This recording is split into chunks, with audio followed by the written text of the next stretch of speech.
पर्दा कर भी लिया तब कहती है कि वो तो छोटा है, इसको वो तो अच्छी छोटा है, इसको पर्दा क्यों करें। तो ये जाकर मामला खराब कर देती है और खुद भी गुनहगार होती है और ना पर्दा ना करवा कर उसको भी गुनहगार करती है। इसलिए पर्दा हर अजनबी शख्स से लाजिम है, हर गैर मर्द से पर्दा लाजिम है। ये नहीं है कि सिर्फ अपने लोगों से पर्दा है, गैरों से पर्दा नहीं किया। सास के घर में आए तो सास के जो आस पास में पड़ोस हैं उससे तो पर्दा खूब करती है जमकर, लेकिन जो ही अपने मेके जाती है अब पर्दा खोल कर रख देती है। अब यहां तो सारे अपने ही हैं। ये बिल्कुल नाजायज है और ये भी हराम है। और इसी तरीके से हमारे यहां पर जो खामी देखी जाती है कि हमारी औरतें हमारे लोगों से तो पर्दा करती हैं, लेकिन ठेले वालों से, गाड़ी वालों से, दुकान वालों से, चक्की वालों से, गैस वालों से, या जो भी लोग हैं, दूसरे जो कारोबारी लोग हैं, उनसे बिल्कुल बिला तकल्लुफ बातें करती हैं।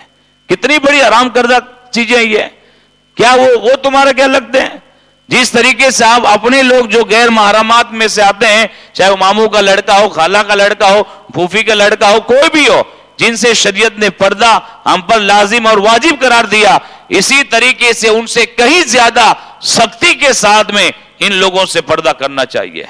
अगर बाहर का लोग होता है, बाहर का आदमी होता है, तो उससे तो बेलगाम हो जाती है, बिल्कुल बेलगाम हो जाती है कि हमारा कुछ लगता ही नहीं है वो तो, या इस तरीके से हमारा इससे बहुत पुराना रिश्ता है माज़अल्लाह।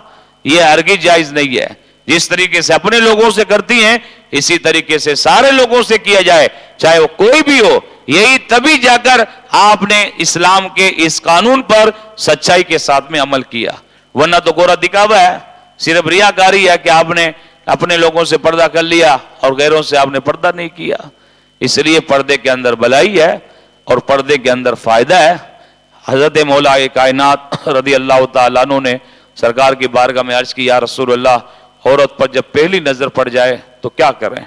सरकार ने फरमाया, पहली नजर अगर अचानक पड़ जाए तब वो माफ है, वो नजर माफ है, लेकिन उसके बाद में दूसरी नजर पड़ेगी तब इस सूरत में उस पर गिरफ्त है, उस पर पकड़ है।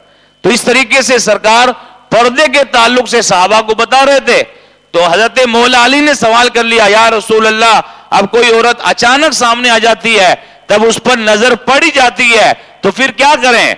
तो रसूल आजम सल्लल्लाहु अलैहि वसल्लम ने फरमाया, अचानक पड़ने वाली नजर माफ है, और फिर उसके बाद में अगर आपने नजर डाली तब इस नजर पर आप पर गिरफ्त होगी, आप पर गिरफ्त पकड़ होगी, सख्त खुदा की बारगाह में मुआखिजा होगा।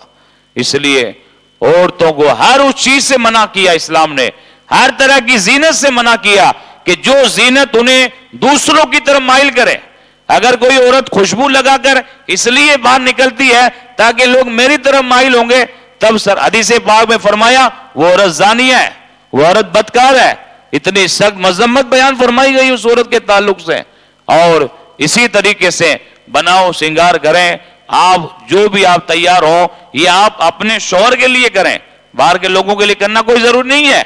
ये शादी ब्याह के अंदर कोई करना कोई जरूरी नहीं है, बल्कि जब आप अपने शौहर के पास में जाएं तब जाकर करें। क्योंकि अल्लाह की नेक बंदियां जो वलिया थी, औलिया किराम की जो अजवाज थी, औलिया किराम की जो बीवियां थी, उनका यही मामूल था कि जब कमरे में जाती तब वो अपना बनाओ श्रृंगार करके और मुकम्मल तैयार होकर अपने शौहर के पास में जाती। अब उनका शौहर उनकी तरफ मुतवज्जा हो जाते तो फबेहा, वरना तो फिर इस सूरत में अपने जेवर वगैरह, गहने वगैरह, कपड़े वगैरह और जो भी जीनत की चीजें तो उनको उतार कर और अल्लाह की इबादत के अंदर मसरूफ हो जाया करती थी। या औलिया अल्लाह की वलियों का भी यही हाल था। लेकिन आज हाल यह है कि गैरों के लिए बनाओ श्रृंगार किया जाता है, बाहर लोगों को दिखाने के लिए किया जाता है, शादी ब्याह की तकरीबात में दिखाने के लिए किया जाता है। और हमारी औरत शादी ब्याह की तकरीबात में इतनी आजाद हो जाती है, इतनी आजाद हो जाती है कि उसे जरा बराबर भी किसी की परवाह नहीं होती है।